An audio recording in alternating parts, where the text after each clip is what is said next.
저는 오늘 읽은 골로새서 1장 9절로 14절 말씀을 통해서 아들의 나라라는 제목으로 하나님의 말씀을 함께 나누려고 합니다. 오늘 우리가 설교 본문으로 읽은 대목에 그리스도교, 우리가 믿는 그 그리스도교의 신앙의 본질이 무엇인가가 분명히 나오고 있습니다. 13절 말씀은 이렇습니다.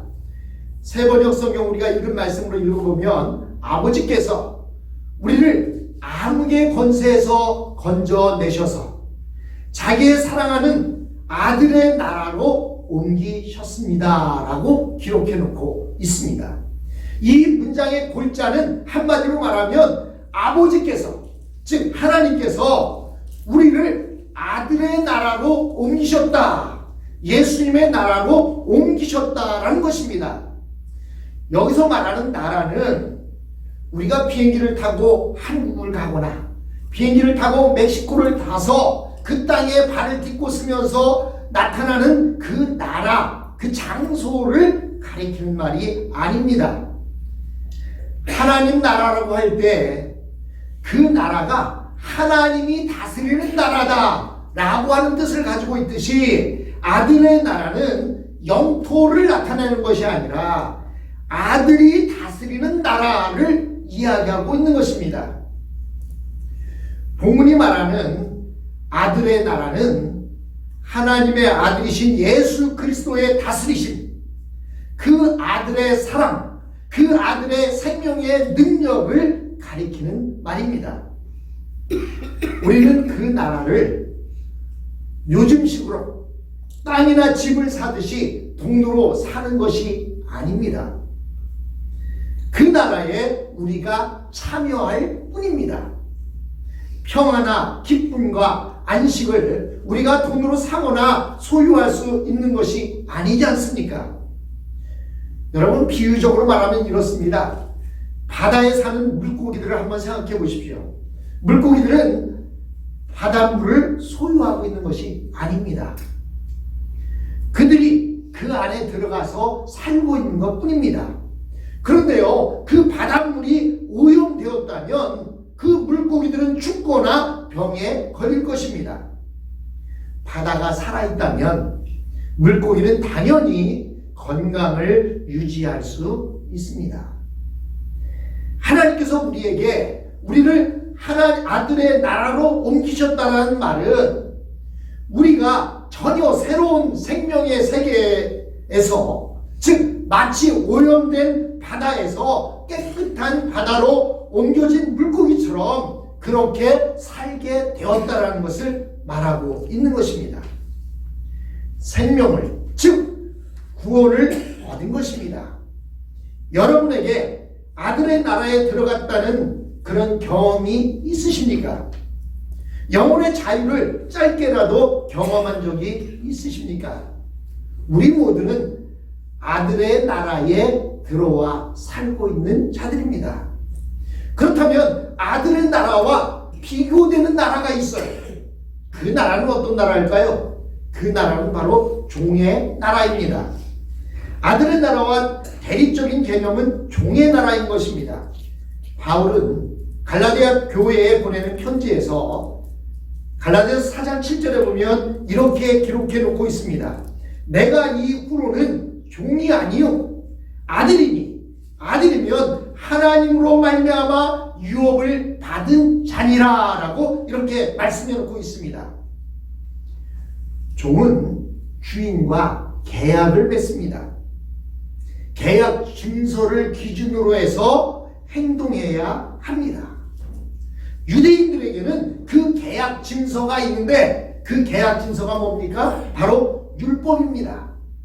그 핵심의 내용은 모세오경, 즉 창세기, 출애굽기, 레위기, 민수기, 신명기에 기록되어져 있습니다. 유대인들은 그 율법에 전적으로 의존해서 살려고 노력했습니다. 바리새인들과 서기관들은 율법 전문가들입니다. 삶의 기준을 율법에 두었다는 사실만으로도 사실 3,000년 전, 4,000년 전 그 시대에 이스라엘은 아주 고급적인 문명을 살았음을 알 수가 있습니다. 왜냐하면 오늘 우리가 살고 있는 이 21세기가 바로 율법 중심의 문명이라고 할 수 있기 때문입니다. 이를 요즘 용어로 바꾸어 말하면 법치사회 또는 법치국가라고 말합니다. 법치라는 것은 뭐냐면 법이 다스린다 이런 뜻이에요. 즉 헌법과 율법이 다스리는 사회다. 다른 말로 말하면 헌법과 법률, 그것이 바로 율법입니다. 법치사회는 통치자의 개인적인 판단이나 기분에 따라서 옳고 그름이 결정되는 것이 아닙니다. 여러분, 왕조사회는 어떻습니까? 왕의 기분이나 왕의 생각에 따라서 모든 것이 판단되어지고 결정되어집니다. 왕이 옳다고 하면 옳은 것이고 왕이 그르다고 하면 그른 것입니다. 그러나 법치사회는 어떻습니까? 대통령이 옳다고 해서 무조건 옳은 것이 아닙니다. 대통령이 그르다고 해서 무조건 그른 것이 아니에요. 법에 비추어 봤을 때 법의 옳고 그름이 결정되어지는 사회인 것입니다. 그래서 법에 따라서 결정되어지는 사회이기 때문에 상당히 고급스럽고 합리적인 사회라고 말할 수 있습니다. 문제는 이 법이 모든 문제를 해결하지 못한다는 것입니다. 그래서 우리가 투표할 때마다 가보면 이런 법을 이렇게 바꾸는데 동의하겠습니까? 도장 꽝 찍으시오, 사인하시오, 체크하시오 이렇게 되어 있어요. 왜 그렇습니까? 법이 완전하지 못하기 때문입니다. 그래서 이스라엘 백성들은 10계명, 그 계명만 가지고 살기가 어려워서 거기에서 하라 하지 말라라고 하는 계명들이 거의 700여 개나 되는 그러한 법을 가지고 있었습니다. 오늘날 여러분, 우리가 헌법과 법률을 잘 알고 있습니까? 얼마나 알고 살아가고 있습니까? 그런데 그 수많은 헌법과 법률들이 지금도 계속해서 개정되어지고 바뀌고 있다는 사실입니다. 왜 그렇습니까? 종의 나라는 자꾸 무엇인가를 명문화시켜야 됩니다. 그래서 은행에 가서도 어느 때는 이자를 0%로 준다고 했다가 어느 때는 이자를 9% 내야 한다고 했다가 어느 때는 4.5% 내야 한다든지 이렇게 자꾸 바꾸어가고 살아가고 있는 것입니다. 그것이 바로 종의 나라입니다.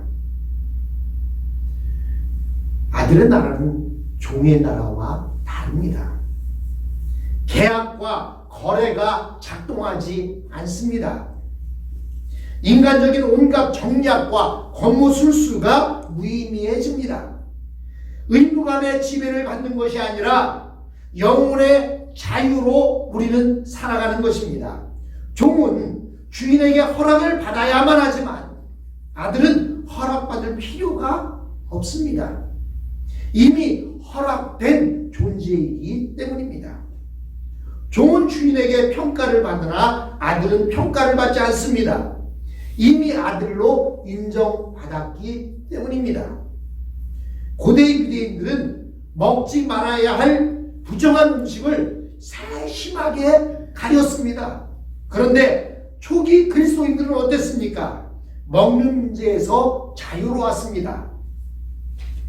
안식일 문제가 예수님 당시에 뜨거운 이슈였다는 사실을 여러분들은 잘 알고 있을 것입니다. 안식일에는 그 어떤 노동도 허락되지 않았습니다. 지금으로 바꾸어 말하면 주간 노동 시간을 강제하는 법입니다. 월요일부터 토요일까지 일하고 금요일까지 일하고 토요일 주일 쉬어라 강제로 강제한 것입니다. 여러분, 그런 식으로라도 강제하지 않으면 우리 인간은요 노동의 노예가 되어버리고 맙니다. 왜냐하면요 일을 하면 할수록 돈이 들어오기 때문에 일하다 보니까 일에 중독이 되어버립니다. 그래서 나라에서는 강제적으로 일주일 40시간 이상 일을 시키지 마라 라고 이야기하는 거예요. 더 시키려면 돈을 그만큼 더 많이 주고 시켜라 라고 말하는 것입니다. 왜냐하면 우리 인간들은 노동의 노예가 될 수 있기 때문입니다. 문제는 이 안식일법이 신념으로 작동하게 되었다는 사실입니다. 예수님께서 장애인을 고치신 날이 안식일이었다고 해서 예수님이 고발당했던 사건을 우리들은 너무나 잘 알고 있습니다. 그러나 아들의 나라에서는 이런 일이 벌어질 수 없습니다. 계약을 얼마나 철저히 지키느냐가 아니라 생명을 살리느냐가 더 중요하기 때문입니다. 이 문제는 삶에 대한 태도와 직결됩니다. 아들의 나라로 옮겨진 사람은 하나님의 생명에 참여할 자격을 얻습니다. 사람이 만든 그러한 어떤 법에 종속되지 않는 하나님의 생명을 허락받게 되는 것입니다. 하나님의 사랑 가운데서 자유를 얻는 것입니다. 이 자유는 소극적으로 말하면 하지 않아도 될 자유이기도 하고 적극적으로 말하면 해도 되는 자유를 얻게 되는 것입니다. 사람에게서 심사받지 않는 그러한 자유라는 뜻입니다. 물론 겉으로는 비슷한 인생을 사는 것처럼 보이지만 실제로는 완전히 다른 인생인 것입니다. 여러분, 예를 들어서 어떤 사람이 회사를 다니고 있습니다. 그 회사에는 100명의 직원이 있는데 그 100명의 직원들은 다 계약을 맺고 일을 합니다. 네가 이렇게 일을 했을 때는 너에게 연봉 얼마를 주겠다 라는 계약을 맺습니다. 그리고 네가 이 일을 하지 못했을 때는 너에게 불이익이 돌아간다. 이런 여러 가지 계약들을 맺고 이렇게 일을 하고 있습니다. 그런데요, 어떤 한 신입사원이 들어왔습니다. 그 신입사원은 똑같이 말단 직원부터 일을 시작했습니다. 겉으로는 다른 직원과 전혀 다를 바 없는 그런 직장 생활을 합니다. 그런데 알고 보니까 이 사람은 바로 그 회사 주인의 아들이었습니다. 그는 똑같이 입사를 하긴 했지만 그는 계약에 의해서 접촉받지 않습니다. 그들은 자기가 사주의 아들이라고, 사장의 아들이라고 내색하지는 않지만 또 다른 사람들과 똑같이 일을 하고 있기는 합니다. 하지만 그는 연봉 계약에 묶여서 일을 하는 것이 아니라 자유롭게 일을 합니다. 왜냐하면 그는 아버지에게 물려받을 회사를 위해서 그 경영 수업을 받기 위해서 그 일에 참여하고 있기 때문입니다. 다른 사람들은 월급 받기 위하여 아둥바둥 일을 하고 있는데 이 사람은 일을 배우기 위해서 열심히 일을 하고 있는 것입니다. 책임감으로 사는 것이 아니라 그는 사랑으로 살아가고 있는 것입니다. 완전히 다른 삶입니다. 우리가 이 땅을 살아가고 있지만 이 땅을 살아가고 있는 사람들은 두 나라의 종류로 살아가고 있는 것입니다.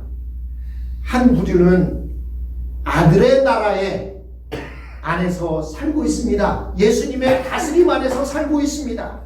한 부류는 종의 나라에서 살고 있습니다. 계약 맺어놓고 그 계약에 맞춰서 열심히 아둥바둥 살아가고 있습니다.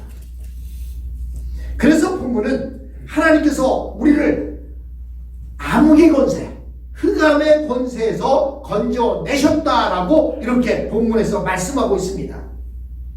계속 당근과 채찍으로 강요당하고 세뇌당하면서 살아가고 있는 것이 아니라는 것입니다. 오늘 여러분들의 삶은 어떻습니까? 암흑의 권세에서 놓인 삶을 당연하다고 혹은 어쩔 수 없는 현실이라고 생각하는 분도 있을지 모르겠습니다. 우리는 어릴 때부터 세상에서 그런 방식으로 사는 삶 말고는 배운 적이 없기 때문입니다. 우리 그리스도인들의 삶은 개량이나 개혁이 아니라 혁명에 가깝습니다. 개혁 문서를 파괴함으로써 삶의 방향 자체가 달라진 것입니다. 그런 방향 전환이 바로 예수님이 말씀하신 회심인 것입니다. 돌이켰다라고 말하는 것입니다. 여러분, 아들의 나라로 옮겼다라고 하는 말씀을 14절에서는 이렇게 풀이하고 있습니다. 그 아들 안에서 우리가 속량 곧 제사함을 얻었도다 라고 말하고 있습니다. 여기서 말하는 속량이라는 말은 종의 신분에서 벗어났다는 거예요. 종의 문서를 찢어버렸다는 것입니다. 종으로서 주인과 맺었던 그 언약을 파괴해버리고 찢어버렸다는 것입니다. 그런데요, 저절로 벗어날 수 있습니까? 저절로 벗어날 수가 없습니다. 누군가가 돈을 내야만 그 종과 주인과의 관계의 계약서를 찢어버릴 수가 있게 되는 것입니다. 즉 예수님의 죽음이 속량에 필요한 돈이 되었습니다. 예수의 십자가의 죽음으로 우리가 종의 신분에서 벗어났다라는 뜻입니다. 그 속량, 그것이 바로 곧 죄사함입니다. 죄사함은 하나님과의 관계를 가로막는 담이 해체되었다는 뜻입니다. 그래서 여기에서 중요한 것은 그 아들 안에서라고 하는 말입니다. 여러분, 거듭난다는 말이 우리가 잘 알고 있듯이 뱃속으로 다시 들어갔다 나와야 한다는 말이 아니라는 것을 압니다. 요한복음 3장에 보면 니고데모는 물어봤습니다. 내가 어떻게 어머니 품에 들어갔다 다시 나올 수가 있겠습니까? 그러나 우리는 그처럼 그보다 훨씬 지혜로워서 거듭난다는 것이 어머니 뱃속에 들어갔다 나온 것이 아니라는 것을 알고 있듯이 우리가 문자적으로 예수님 안으로 들어간다 라고 해서 예수님 안으로, 예수님 속으로 빨려 들어가는 것을 의미하는 것이 아닙니다. 예수님 안이라고 하는 말은 예수님이 다스리는 그 안으로 들어갔다라는 말입니다. 전에는 종의 나라의 신분이었는데, 전에는 예를 들어서 제가 미국에 와서 10년이 지난 뒤에 시민권을 받았습니다. 전에는 제 신분이 뭐였냐면 대한민국의 국민으로 미국에 와 있는 영주권자였습니다. 그런데 이제는 대한민국 국민이 아닌 미국의 국민이 되었다는 것입니다. 즉 예수님 안으로 들어왔다는 얘기는 우리가 미국 시민이 되었다는 얘기와 같습니다. 미국 시민이 됐다는 얘기는 미국 법에 접촉을 받고 미국 법대로 살아가는 것입니다. 미국에 살면서 내가 한국에 살 때는 한국 법은 이랬는데 왜 미국 법은 이래? 라고 말하는 것은 잘못된 것입니다. 왜냐하면 내가 미국 시민이 됐다면 미국의 법에 의해서 모든 것이 판단되어지고 결정되어지는 것입니다. 전에는 종의 신분으로 주인의 판단과 결정에 의해서 우리의 모든 것이 결정되어졌다면 이제는 아들의 나라에 들어왔기 때문에 아들의 다스림 속에 들어와 있다는 것을 말하는 것입니다. 예수님의 다스림은 예수가 경험한 생명의 능력인 것입니다. 그는 하나님을 아버지로 인식했습니다. 하나님을 절대적으로 신뢰했습니다. 예수님은 하나님을 아버지라고 말하는 것, 그것은 더없이 가까운 존재임을 그는 말씀하고 있습니다. 하나님 나라는 이미 가까이 왔습니다. 왜냐하면 예수님이 그 하나님을 아버지라고 부르고 있기 때문입니다. 예수는 그가 아버지라고 부르는 하나님께만 자신을 전적으로 자신의 미래를 맡길 수가 있었습니다. 그 믿음으로 말미암아 예수님은 죽음을 넘어설 수가 있었던 것입니다. 여러분, 이스라엘은요 감람산이라는 산이 있어요. 감람산은 무슨 산이냐면 얼마나 감람나무가 많은지, 감람나무가 많은 산, 즉 감람나무는 올리브를 얘기하는데요, 올리브가 많은 산이라고 해서 그 산의 이름을 감람산이라고 했습니다. 그 감람산이라고 부르는 곳에 그 감람나무의 열매를 따면 그것을 가지고 즙을 내거나 기름을 짜는 틀들이 있는 그것을 겟세마네라고 했는데, 그 겟세마네 동산에서 예수님께서 마지막 순간에 기도하신 것을 우리는 너무나 잘 알고 있습니다.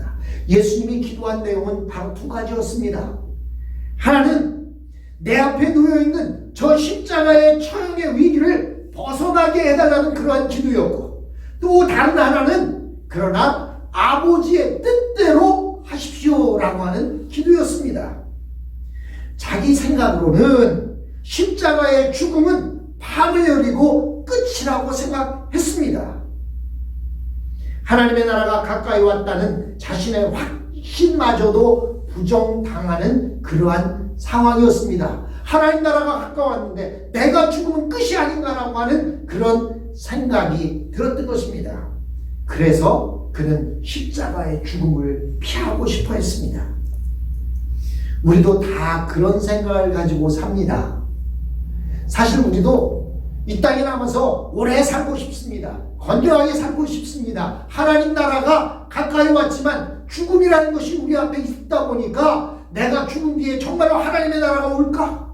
라고 하는 두려움이 있습니다. 그런데 예수님은 하나님을 아버지로 온전히 믿었기에 자기 생각과 자기 확신마저도 다 내려놓을 수가 있었습니다. 여러분, 언젠가도 제가 예화로 말씀드렸는데 2층 침대에서 놀고 있던 아들이 아빠가 퇴근해서 집에 돌아오면 아빠가 문을 열고 아들 아빠 왔어 그러면 그 아들이 2층 침대에서 아버지에게 펄떡 뛰어내립니다. 왜 뛰어내릴까요? 아버지에 대한 믿음이 있기 때문에 뛰어내린 거예요.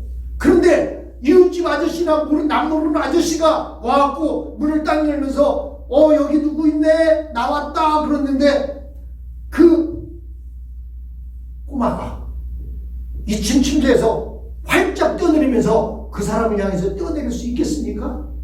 어린아이들도 그렇게 안 합니다. 왜? 누군지 확신이 없기 때문입니다. 그러나 아버지라는 확신이 있을 때 그는 아무것도 걱정 없이 뛰어내릴 수가 있는 것입니다. 바로 예수님은 하나님이 아버지라는 것을 온전히 믿고 아버지를 확신했기 때문에 그는 십자가에 매어 달릴 수가 있었던 것입니다. 여러분, 지난 시간에도 말씀드렸지만 예수님의 제자들은 예수님을 믿고 따랐어요. 그들이 믿고 따르는 것은 우리가 이렇게 그냥 신앙생활하는 것과 다른 것입니다. 그들은 목숨 걸고 예수님을 따랐어요. 목숨 걸고 예수님을 따랐는데 그 예수님이 마지막 순간에 십자가에 달려 죽게 된 겁니다. 얼마나 억울하고 원통하고 화가 냈겠습니까? 3년 반 동안이나 아무 일도 하지 않고 오직 예수님이 메시아인 줄 알고 그를 끝까지 믿고 따라왔는데 그 예수가 십자가에 달려 죽고 마는 거예요. 그들은 정말로 기가 차고 너무나 화가 났습니다. 그래서 그들은 뿔뿔이 흩어졌습니다. 그래서 농사 짓던 사람은 농사 지러 가고 엠마오에 살던 사람은 엠마오로 가고 이제 그물을 던지던 베드로나 이런 사람들은 그물을 던지러 갔습니다. 그들은 모든 것이 끝났다고 생각했어요. 그런데 그들이 십자가에 달려 죽으셨던 그 예수님이 부활하셔서 자기들 곁에 나타나신 것입니다. 그 모습을 보았을 때 그들은 무엇을 느꼈을까요? 이거다. 하나님 나라는 이거구나. 아들의 나라가 바로 이거구나. 죽음까지도 이길 수 있는, 승리할 수 있는 나라이구나. 그들이 그 확신이 들자 그들은 세계 방방곡곡에 나가 복음을 전하기 시작한 겁니다. 여러분, 베드로는 일화에 의하면 십자가에 달려 죽는데 어떻게 내가 예수님처럼 십자가에 바로 매달려 죽을 수 있느냐? 나를 거꾸로 매달라고 하고 십자가에서 죽었다는 일화가 있습니다. 그들이 그렇게 할 수 있는 이유가 무엇이었을까요? 그들은 이 아들의 나라 안에 들어왔기 때문입니다. 아들이 죽음을 이기고 살아나는 것을 보았기 때문입니다. 그 확신이 있기에 그는 아들의 나라 안에 들어갈 수가 있었던 것입니다. 그들은 율법의 종으로 살지 않아도 됩니다. 종의 나라에서 아들의 나라로 옮겨졌기 때문입니다. 그렇습니다. 사랑하는 성도 여러분, 아들의 나라는 곧 믿음의 나라입니다. 여기서 믿음은 하나님 아버지를 향한 예수님의 믿음을 가리킵니다. 예수님이 하나님 아버지를 믿었듯이 우리도 예수님을 통해서 믿음이 무엇인지를 배웠습니다. 믿음 안에서 자유와 영생을 얻었습니다. 그래서 바울과 루터는 믿음으로 의롭다고 인정받는다는 사실을 그렇게 강조하고 있는 것입니다. 이 믿음을 세상의 과학이나 지식이나 재물보다 수준 낮은 모양으로 생각하면 안 됩니다. 그것은 착각입니다. 믿음은 우리를 죽음에서 살리는 참된 능력입니다. 흑암과 허무에서 벗어나게 합니다. 여러분과 저는 그런 믿음의 나라로 옮겨졌습니다. 믿습니까? 우리는 종의 나라의 신분이 아니라 아들의 나라, 믿음의 나라, 그 나라로 옮겨졌고 그 나라의 시민이 되었습니다. 종의 특징인 의심의 삶에서 아들의 특징인 믿음의 삶으로 옮겨졌습니다. 그 예수님의 믿음 안에서 여러분은 생명을 얻게 된 것입니다. 그것도 그냥 살고 마는 생이 아니라 영원한 생명으로 옮겨진 것입니다. 사랑하는 성도 여러분, 우리가 믿음의 나라, 아들의 나라의 백성으로 살아간다면 이제부터는 죽음을 두려워하지 마시고 세상 것들을 두려워하지 마시고 믿음을 가지고 담대히 이 땅에서 승리하는 저와 여러분이 되었으면 합니다.